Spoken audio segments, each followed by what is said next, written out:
Salvador, Bahia, março de 2004. Caro Sr. Orlando, estou escrevendo pela segunda vez, pois acho que ainda não esclareci algumas coisas. Bem, sou economista e estou fazendo discernimento vocacional na Companhia de Jesus e por isso nos últimos meses venho lendo tudo o que cai nas minhas mãos, especialmente a respeito da história da igreja. Encontrei esse site e venho lendo seus estudos, respostas e todo o seu conteúdo. Realmente ele se demonstra muito educativo e de grande ajuda para aqueles que desejam conhecer melhor a igreja. Porém, venho lendo também todas as críticas que tanto o senhor faz como recebe. Não venho aqui discutir questões históricas, interpretações bíblicas ou qualquer assunto parecido, até porque me considero no princípio do caminho e não possuo conhecimento teórico ainda para isso. Minhas dúvidas advêm do fato que, para mim, Jesus sempre pregou o entendimento e a humildade, e mesmo que o Senhor tenha a melhor das intenções, suas declarações por diversas vezes têm como objetivo tentar colocar uma verdade única e que muitas vezes sequer é a verdade da igreja. Digo isso porque não entendo como o Senhor, que defende sobremaneira a autoridade do Papa, da qual eu também sou adepto, não concorde com as decisões de um concílio. Quando o Senhor se levanta contra as decisões de um concílio, não estaria indo de encontro às decisões da Igreja? Até porque o Senhor mesmo fala aqui que os ensinamentos da Igreja devem ser aprendidos e seguidos, e não discutidos. Esse site, acredito que realmente tem a melhor das intenções de fortalecer a igreja e pregar os ensinamentos de Jesus, mas por muitas vezes parece que para o Senhor a igreja em si é mais importante que a figura de Jesus e o que ele pregou. Jesus pregava fazer o bem e amar a todos. Não acho que vá de encontro a ele aqueles que usam as diversas formas de ajudar aos mais necessitados, como a Canção Nova e a Renovação Carismática. O catecismo da Igreja é sem dúvida importante, mas mais que isso é o exemplo de Jesus, o exemplo de aceitação e de compreensão. A Igreja Católica é grande e forte, justamente por ser um porto seguro para as mais diversas vocações, não importando de onde venham. Também gosto da missa com cantos gregorianos. Não faço parte da renovação carismática por não gostar muitas vezes daquela atmosfera muito adrenalizada. Prefiro uma missa mais calma, mas nem por isso me acho no direito de achar que o que vem de lá não presta, só pelo fato de se ter originado em outra crença. O trabalho social que eles fazem é inegável, e isso é o que importa. Deus se satisfaz com isso. Sabe, Sr. Orlando, admiro seus conhecimentos e espero um dia chegar a esse nível, mas também espero manter meu coração aberto a todos aqueles que praticam o bem. Gostaria muito de receber sua resposta, desde que venha da mesma forma respeitosa e educada desse comentário que lhe envio. Digo isso porque algumas vezes o senhor responde com uma certa ironia e arrogância a alguns comentários que não compactuam de suas ideias. Peço também que os textos na parte de ciência e fé sejam escritos de uma forma mais clara e com menos retórica. Acho que é outra pessoa até que os escreve. De qualquer forma, agradeço pela oportunidade de discutir essas questões, já que só assim chegaremos a um entendimento e a uma Igreja Católica mais forte, pois acredito que essa seja a vontade de Deus. Grato. Muito prezado, Salve Maria. Deixe-me primeiramente agradecer-lhe o reconhecimento da boa intenção do site Monfort ao defender a Igreja Católica, embora o senhor faça objeções ao modo de como eu realizo essa boa intenção. Porém, antes de responder às suas críticas a meu estilo e a minha pessoa, creio que é bem mais importante elucidar suas objeções de fundo doutrinário. Aliás, parece-me que elas são frutos de uma visão um tanto romântica de Nosso Senhor, que o deixa incapaz de entender meu estilo e o modo de combater do site Monfort. Essa mesma visão explica certas contestações de fundo liberal àquilo que defendo, e que é sempre o que ensina a igreja, pois qualquer ideia pessoal minha não tem qualquer importância. Vamos então inicialmente analisar o seu sentimentalismo romântico. Não se assuste, peço-lhe, com a qualificação de romântica para a visão que o senhor tem de Nosso Senhor. Hoje quase todo mundo, queira ou não, é deformado por essa visão romântica do mundo. A cosmovisão romântica triunfou e domina a sociedade em que vivemos. E nós todos a absorvemos como que pelos poros, infelizmente. Cito algumas afirmações suas a respeito de Nosso Senhor que demonstram essa influência sentimental. 1. Jesus sempre pregou o entendimento e a humildade. 2. O catecismo da igreja é sem dúvida importante, mas, mais que isso, é o exemplo de Jesus, o exemplo de aceitação e de compreensão. 3. Jesus pregava fazer o bem e amar a todos. Não acho que vá de encontro a ele aqueles que exploram as diversas formas de ajudar aos mais necessitados, como a Canção Nova e a Renovação Carismática. Na frase 1, tenho que discordar da tese de que Jesus sempre pregou o entendimento. Foi justamente o contrário que Jesus fez em muitas oportunidades. Ele não admitiu que nenhum tio fosse tirado da lei. Ele não buscou acordo com os fariseus, mas os amaldiçoou claramente. Um dia, tendo sido convidado a comer na casa de um fariseu durante o almoço, Cristo chamou os fariseus, grupo a que pertencia o dono da casa, que o convidara a comer, de nécios e malditos. Lucas capítulo 11, versículos 40 e 42, 43 e 44. E quando um doutor da lei presente nesse banquete protestou contra o que Cristo dizia da hipocrisia dos escribas e fariseus, chamando-os de nécios, hipócritas e de malditos, dizendo: Mestre, falando assim, ofendes também a nós, doutores da lei. Lucas capítulo 11, versículo 45. Jesus Cristo não buscou fazer um entendimento com eles, mas sem temor e sem acomodações diplomáticas, amaldiçoou também os doutores da lei, bradando contra eles: Maldito também vós, doutores da lei. Lucas capítulo 11, versículo 45.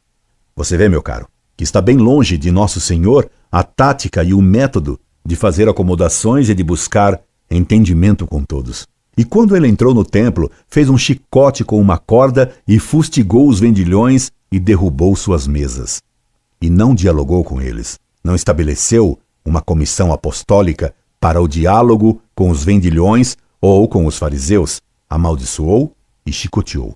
Meu caro, peço-lhe que não feche seus olhos a essas cenas evangélicas tão esquecidas pela mentalidade sentimental moderna. E Jesus nos disse: Não julgueis que vim trazer a paz à terra. Não vim trazer a paz, mas a espada e a divisão. Mateus capítulo 10, versículo 34. Então, meu caro, poderia você me citar uma frase de Cristo que diga: Eu quero que busqueis o entendimento? Tal recomendação não existe no Evangelho. É verdade que Nosso Senhor mandou amar os inimigos, mas não entender-se com eles, aceitando seus erros. E Nosso Senhor nos disse: Quem não está comigo está contra mim. Mateus capítulo 12, versículo 30. Nosso Senhor não mandou seus discípulos, suas ovelhas, fazerem entendimento com os lobos. Pelo contrário, preveniu-os contra os lobos. E São Paulo nos recomenda: Não vos conformeis com este mundo. Romanos capítulo 12, versículo 2. O que quer dizer? Não entreis em entendimento com o mundo. E Jesus não confiava em seus inimigos e nem no homem, genericamente falando. Veja o que está escrito no Evangelho de São João. Mas Jesus não se fiava neles, porque os conhecia a todos e porque não necessitava de que lhe dessem testemunho de homem algum, pois sabia por si mesmo o que havia no coração do homem. João capítulo 2, versículo 24.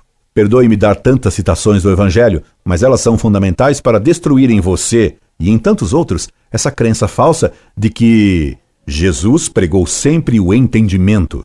Isso é falso. Jesus não pregou sempre o entendimento. Você me diz que está se preparando com os jesuítas. Os jesuítas são a companhia de Jesus, isto é, o batalhão combatente de Cristo. Os jesuítas são, por excelência, a ordem religiosa militante combatente. Jesuítas, pelo entendimento, levaram a companhia exatamente ao desastre em que ela está hoje.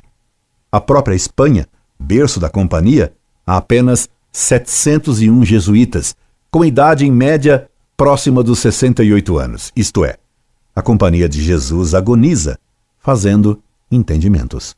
É claro que Cristo pregou a humildade, resta saber o que é humildade. Humilde hoje é o tolo, o murcho que não reage. Ora, a humildade consiste na verdade, isto é, em atribuir a Deus todo o bem que temos e a reconhecer nos outros os bens que receberam de Deus. A humildade exige que reconheçamos nossas limitações e nossos pecados.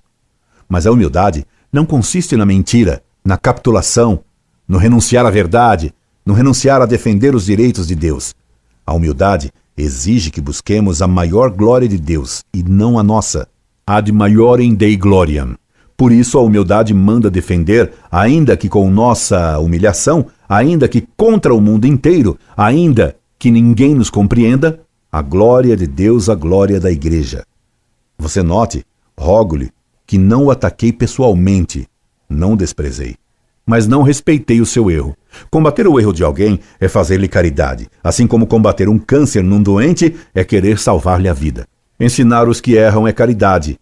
É obra de misericórdia espiritual ensinar o catecismo, e as obras de misericórdia espirituais são superiores às materiais. Vale mais ensinar a verdade e combater um erro do que dar comida a um faminto, porque a fome de verdade é mais nobre e superior à fome estomacal. A verdade é bem superior ao hambúrguer.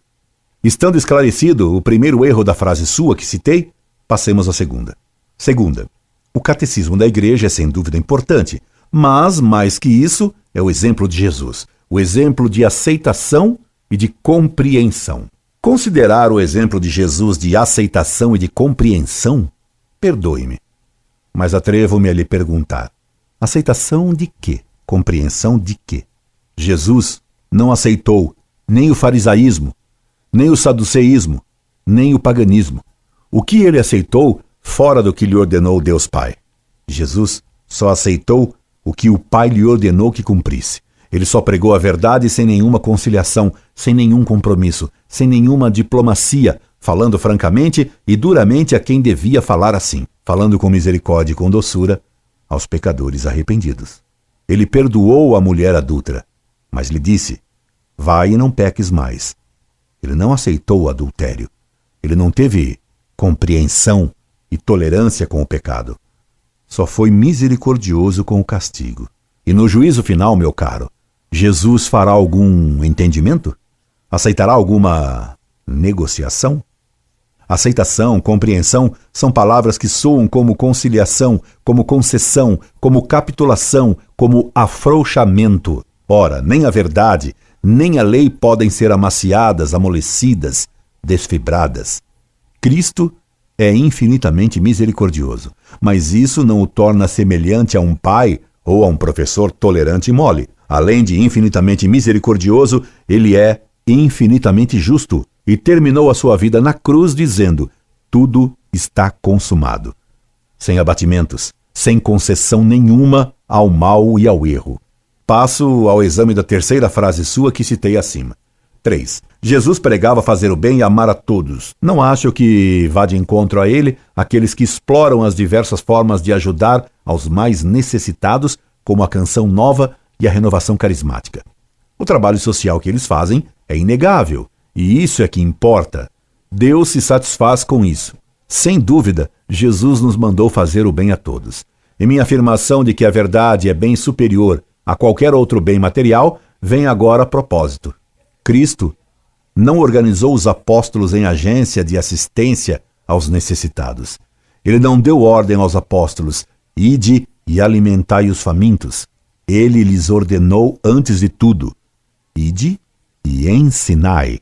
Certamente ele teve pena da multidão faminta, que o seguia há 3 dias para aprender a boa doutrina do Divino Mestre. Ele, durante 3 dias, não multiplicou os pães e peixes exatamente para nos ensinar que é melhor passar fome com a verdade do que ficar empanturrado com a mentira ou ignorante da verdade. Que adianta ter a barriga cheia e ser ignorante da verdade? Que adianta estar bem alimentado e bem enganado? Por isso, nosso Senhor Jesus Cristo nos disse, que adianta o homem ganhar o mundo inteiro e perder a sua alma? Mateus capítulo 16, versículo 26. Claro que a caridade material é excelente e necessária, Mas é um erro bem grave, bem comum hoje, considerar que fazer o bem é fazer assistência social. Hoje, procura-se fazer apenas assistência social, enquanto as almas perecem pela fome da verdade, que praticamente ninguém sacia. O mundo tem mais fome da verdade do que fome de pão, e é bem mais miserável aquele que ignora Jesus do que quem não tem o que comer. Conheci o dito de um certo padre muito rico que dizia: nos seminários, em vez de ensinar teologia, devia-se ensinar contabilidade. É claro que esse padre se preocupava mais com o dízimo do que com a virtude e com a ortodoxia de seus paroquianos. Era um pastor que se preocupava mais em tosquiar as suas ovelhas do que em salvá-las. Hoje, desgraçadamente, ninguém conhece o catecismo. E há teólogos que ignoram os mandamentos. Os sermões dominicais, que tratam mais de política e de economia do que de religião, provam que se desconhece o que é a verdade e qual a sua importância. Em certas paróquias, mais se faz filantropia do que caridade verdadeira, de tal modo que elas se parecem mais com a loja Tolerância e Amor do que com uma igreja católica. É claro, repito, que se deve fazer também a caridade material, desde que não se a coloque acima ou antes da caridade espiritual. Repare, meu caro, que Jesus primeiro ensinou 3 dias àquela multidão e só depois multiplicou 5 pães e 2 peixes. Na primeira multiplicação dos pães, em Mateus capítulo 14, versículo 13 a 21. E por que 5 pães e 2 peixes? Era o que tinham os apóstolos, era o que tinham os judeus. Com 5 pães e 2 peixes, eram alimentados os judeus. E já que nem só de pão vive o homem, Mateus capítulo 4, versículo 4, ao contrário do que diz a teologia da libertação hoje, veja como São Jerônimo, que era um polemista bem violento, explica esses números. 5 eram os livros de Moisés que alimentavam as almas dos judeus, como o maná que caía do céu. E a Torá era completada por 2 outras partes, os Salmos e os Profetas. Ora, Cristo não veio abolir a lei, mas cumpri-la. Ele veio realizar plenamente o que cantaram os Salmos e o que profetizaram os Profetas. Ele veio aperfeiçoar a lei, tornar claras as verdades dos Salmos e realizar as profecias. Por isso, ele multiplicou 5 pães, a lei, e os 2 peixes, Salmos e profecias. Até alimentando fisicamente o povo, Jesus ensinava. Evidentemente, é claro, o significado eucarístico da multiplicação dos pães, do qual não trato, pois importa mais agora explicar-lhe a superioridade da verdade sobre o alimento. E você me fala do bem material feito pela chamada Canção Nova e da RCC. Que vale o bem material feito aos estômagos, se esses movimentos não dão a verdade ao povo? Padre Jonas Abib, em seus livrecos, envenena as almas com erros bem graves. E a RCC é fruto da árvore má do protestantismo mais fanático. Daí, os seus delírios, que você chama de adrenalizados. E como pode a árvore má dar bom fruto? Teria Cristo mentido quando nos preveniu contra os frutos da árvore má? E se seu argumento fosse admissível, você teria que aceitar também a filantropia dos espíritas e das lojas maçônicas que ajudam os pobres materialmente, por amor ao homem. Peço-lhe que leia o quadro de São Tomás sobre amor e ódio, absolutos e relativos, que expliquei em carta a um leitor no site Monfort. Depois disso, espero que não seja preciso analisar a sua conclusão de que o trabalho social que eles fazem é inegável e isso é que importa. Deus se satisfaz com isso. Deus não se satisfaz com o trabalho social coisa nenhuma. E não é o trabalho social que importa. Isso é programa do Lions Club, nunca da Igreja Católica. O que importa para Deus é, acima de tudo, a busca da glória de Deus pela aceitação da fé e prática das boas obras por amor de Deus e não do homem. O que importa, acima de tudo, é salvação das almas, e não bucho cheio, como disse nosso metalúrgico presidente. Examinadas as frases que deixam patente sua visão romântica, sentimental e bem naturalista de um Cristo tolerante e compreensivo, pronto a fazer entendimentos, um Cristo um tanto filantrópico, passo a examinar agora outras objeções suas. E a primeira trata de uma pseudo-contradição minha entre obediência irrestrita ao Papa e crítica ao Concílio Vaticano II. O Papa é o vigário de Cristo na Terra, a fonte da verdade. Foi a Pedro e a seus sucessores que Cristo confiou à Igreja e ninguém pode julgar o Papa, e todos lhe devem acatamento na fé e obediência na lei. E nessa fé e nessa lei quero viver e morrer. O magistério papal pode ser magistério extraordinário ou ex cátedra, e aí ele é sempre infalível. Ou 2, magistério ordinário. Neste caso, embora ele sempre mereça acatamento e respeito, nem sempre o magistério ordinário é infalível. Ele será infalível quando tratar de temas universais da fé e da moral, repetindo o que sempre a Igreja ensinou. Caso contrário, será magistério ordinário não infalível, merecendo, todavia, todo respeito. Mas não fé divina e católica que é exigida para o magistério infalível. Quando um papa trata de política, de casos concretos e etc., ele pode errar. O papa não é infalível até quando ele espirra. Ainda no pontificado de João Paulo II, temos um exemplo claro disso. O Papa João Paulo II, em carta aos bispos da CNBB em abril de 1986, declarou que a teologia da libertação era útil, necessária e oportuna. Depois, ele fez condenar a teologia da libertação graças a Deus. Quando ele havia sido infalível? No elogio ou na condenação da teologia da libertação? O Vaticano II recusou ensinar qualquer coisa infalivelmente. João 23 e Paulo VI o declararam um concílio pastoral e não infalível. Disse Paulo VI: a quem se pergunte que autoridade, que qualificação teológica o concílio quis atribuir a seus ensinamentos, pois bem se sabe que ele evitou dar solenes definições dogmáticas envolventes da infalibilidade do magistério eclesiástico. A resposta é conhecida se nos lembrarmos da Declaração Conciliar de 6 de março de 64, confirmada a 16 de novembro desse mesmo ano. Dado o caráter pastoral do concílio, evitou este proclamar em forma extraordinária dogmas dotados da nota de infalibilidade. Todavia, conferiu a seus ensinamentos a autoridade do Supremo Magistério Ordinário. Paulo VI, discurso à audiência geral em 12 de janeiro de 66. Compêndio do Vaticano II, Constituições, Decretos, Declarações, Editora Vozes, Petrópolis, 1968, 14ª edição, página 31. Portanto, meu caro, não há contradição nenhuma na aceitação irrestrita da autoridade do Papa e a crítica a um concílio pastoral que um Papa, Paulo VI, declarou em magistério oficial ordinário que era um concílio não infalível, que nada decretou como dogmas.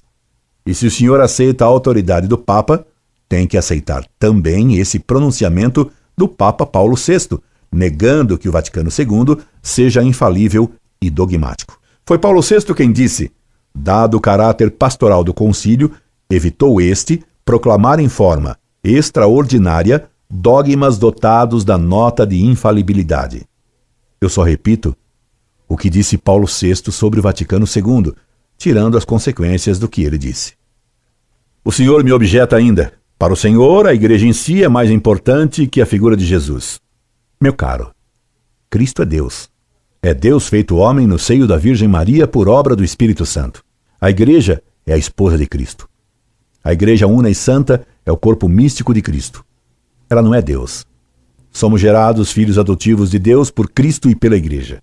Não existe oposição e nem pode haver oposição entre Cristo e a igreja. E o Papa, chefe da igreja, é o doce Cristo na terra, como dizia Santa Catarina de Siena. Separar-se de Cristo é separar-se da igreja. Separar-se da igreja é separar-se de Cristo. O problema da missa não é o de ser calma ou adrenalizada. O problema é de doutrina, é de respeito. O padre Maurice Zondel, amigo de Paulo VI, chamava a hóstia consagrada de ídolo e de faraó. Dizia ele que o padre, ao consagrar, não transubstanciava a hóstia no corpo de Cristo e em o vinho no sangue de Cristo, mas que transubstanciava a comunidade e o mundo em Cristo. E isso é herético. Sobre as missas adrenalizadas, as missas shows, o Papa João Paulo II anunciou que se fariam decretos romanos contra elas, mas os modernistas têm conseguido transformar a promessa do Papa em uma encíclica em palavras sem efeito, o que é gravíssimo. É assim a obediência dos dogmatizadores do Vaticano II. Depois de desobedecerem frontalmente ao Papa, alguns há que exigem obediência absoluta a si mesmos. Ainda há pouco, o cardeal Ratzinger editou um livro no qual condena as missas show, que o senhor chama de adrenalizadas. O senhor deve ter tido notícias de que o padre Marcelo Rossi, maior one-man show de missas da RCC, realizou agora o Carnaval de Jesus. Só falta fazer o Inferninho de Jesus. Se o senhor me permite a ironia, que não é contra o senhor. E o Carnaval de Jesus merece mais do que ironia. Finalmente passo a examinar suas críticas e objeções contra mim e contra meu estilo. O senhor me pede que o trate com respeito e sem ironias, pois o senhor tem nesta minha resposta respeitosa para com o senhor uma prova de que a ironia eu a reservo para aqueles que atacam a igreja e sua doutrina. Reservo-a para aqueles que me atacam injuriosamente. Este é um site de combate em defesa da fé.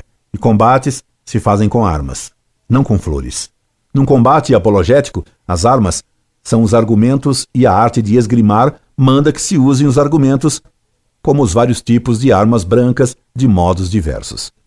Desafiado pelos inimigos da igreja, deixo a eles a escolha das armas e o modo de combater. Se atacam a tacape, respondo-lhes a tacape. Se atacam a florete, a resposta é a florete. Se há sabre, o combate será a sabre. Machado, a machado se combate. A ironia é uma espada afiada e bem cortante. Os inimigos de Deus sempre a usaram contra os católicos, que não ousavam combater senão com flores e cortesias, supondo erradamente que a ironia seria contra a caridade. Nada mais falso. Basta ler as polêmicas dos grandes santos e doutores da igreja para ver como, a exemplo de Cristo contra os fariseus, eles atacavam rijamente os inimigos de Deus e da fé. Ainda há pouco, tive que interromper essa resposta para atender um telefonema de um neocatecumenal que me ameaçava de interdição do site Montfort e que caridosamente me disse que sou horrível e louco. É claro que esse neocatecumenal quer proibir que eu fale ou escreva, e isso em nome do ecumenismo, da liberdade de religião, da democracia. É claro que ele, muito provavelmente, como católico liberal, é contra a Inquisição e se afirma contra Stalin. Para ele, sim, caberiam as ironias. E é impossível que o senhor, tendo lido muito o site Montfort, não tenha encontrado cartas em que trato as pessoas até com carinho.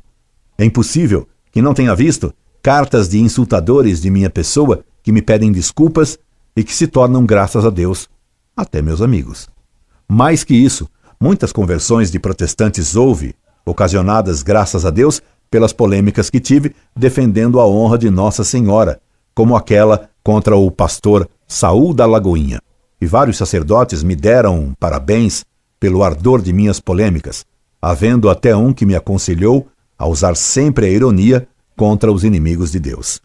Mas se o senhor tiver um exemplo em que pretendia impor a opinião minha como verdade absoluta, aponte-me o caso concreto que me retratarei com certeza, porque minhas opiniões não têm valor nenhum.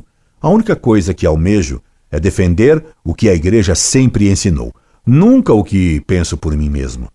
Esperando tê-lo atendido, sem ter-lhe feito nenhuma ofensa ou falta de respeito para com sua pessoa, esperando, quem sabe, tornar-me seu amigo, me despeço. Incorde Jesus Semper, Orlando Fedeli.